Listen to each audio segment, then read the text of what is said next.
cyst growth because of the negative pressure and their compressible nature. As a result, what happens? Hydatid cysts grow in the lung 3 times faster than in the liver. Okay, so in the liver, as you know very well, that most of the time this is asymptomatic. In the lungs as well, usually if that is not complicated, it may remain asymptomatic, and symptoms occur when there are complications or it becomes large enough. So what about the investigations? So these are the serologic tests which are usually performed for the diagnosis of echinococosis. And in the imaging, chest radiography, ultrasonography, CTs and MRIs. Here you can see the chest radiograph. An uncomplicated hydatid cyst basically appears as a well-defined homogeneous radiopacity. Okay, and for this differential diagnosis may be benign tumor or primary lung carcinoma or metastasis or even inflammatory lesions. Okay, so by just looking this x-ray we cannot diagnose with 100% surety that this is hydatid cyst. But since a hydatid cyst is endemic in our country, so that must be part of our differential diagnosis. Here you can see that there is air fluid level in this.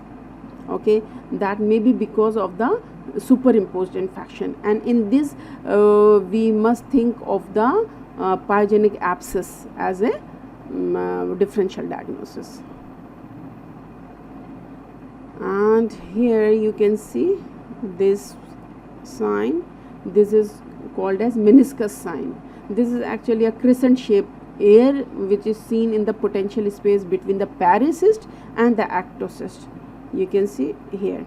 So this is in between the pericyst and the ectocyst. Meniscus sign.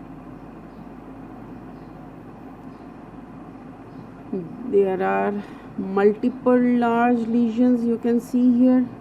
These are pathognomonic of hydatid cyst. Now ultrasound, you know that this is the most commonly used imaging worldwide. Okay, and the findings, they depend on the stage of the cyst at the time of the examination. We will discuss the stages. So this is basically the WHO classification.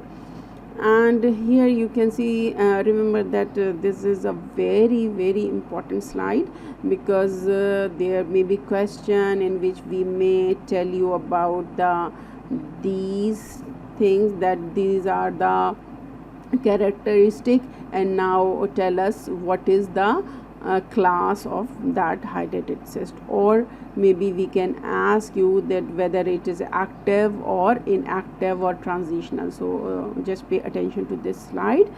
Okay, and here you can see that CE1, that is unilocular, CE2 multivesicular, okay, or multiseptated cyst. So both of these are active one. Okay, so active means that they are growing and there is generation of the daughter cyst.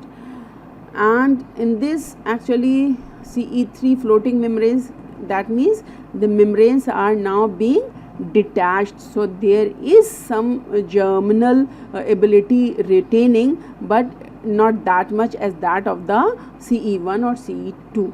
Okay, now CE4 heterogeneous. Okay, so this is also inactive, and thick calcified wall, that is also inactive. So we will just see it in details. Okay, this one you can see that this is unilocular, just like a simple cyst. Okay, this is CE1. Okay, and there may be some echogenic foci because of the hydrated sand in it, and when we reposition the patient, these sand, this change the position, this sign is called as the snow storm sign. जैसे बर्फबारी हो रही हो इस तरह महसूस होता है, that's why this is called as snow storm sign. Okay, and this is CE2, This is, you can see here, this is multivesicular, and it is also known as the honeycomb appearance, just like you can see here, honeycomb appearance. This is also CE2. This is multiseptated lesion. Okay, and now CE3. Now you can see the membranes are detached. Okay, and that's why this is also known as the water lily sign, because the membranes are detached and it seems like a water lily. So this is also called as the water lily sign. Remember that these signs are very important and these are frequently asked in the exam. Here you can see why we are getting these signs, because of these detached membranes. Okay, now this is CE4. This is heterogeneous. You can see this is solid, and here you can see some small cyst. So this is quite heterogeneous. This is CE4. This is inactive.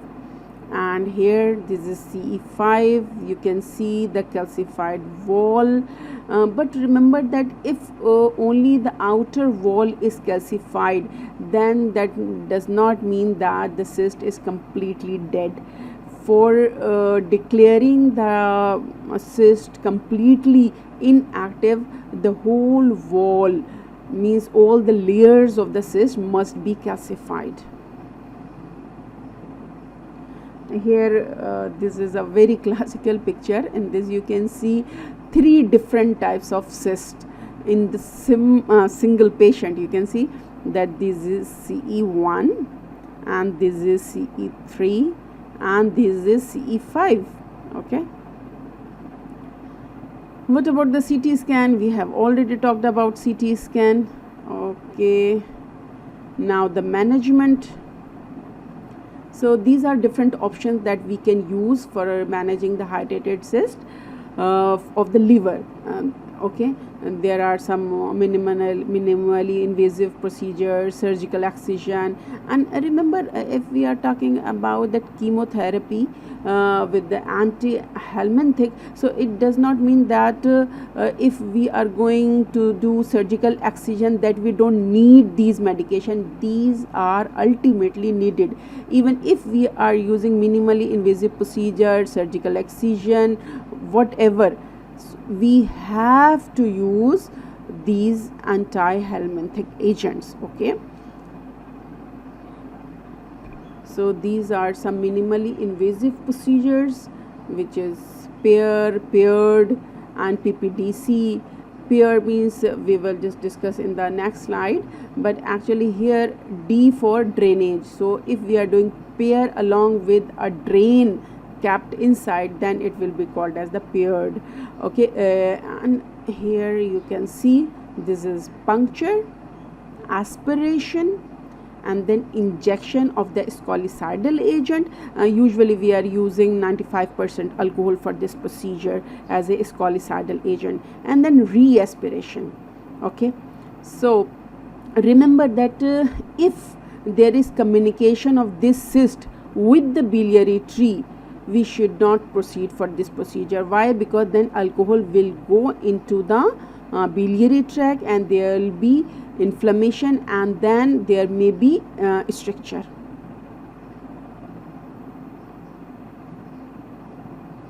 So for the surgical option, there may be paracystectomy with omentoplasty or capitanage, and or if it is quite large, or especially if that is in the peripheral part, then we can also go for the segmentectomy. And marsupialization, actually that can be done as an open procedure, but nowadays laparoscopic procedures for handling the hydatid disease are quite common and very famous ones. Okay, so this is actually the paracystectomy. As you remember that we discussed earlier that pericyst, it is the host tissue that is outside this cyst and that is compressed. So pericystectomy means that we are taking out along with this tissue. Okay, and you can see here, this is the hydatid cyst, okay, and they are just opening it up, and here you can see the hydatid fluid as well. And this is actually omentoplasty. This is the part of the omentum that is being put into this cavity to actually fill that cavity. So this is omentoplasty, and this is capitanage. What is capitanage? Basically that we are obliterating the cavity with sutures, okay. You can see here that when we have taken out the cyst, and after that we are putting some sutures so that this cavity is obliterated, okay. This is called as capitanage.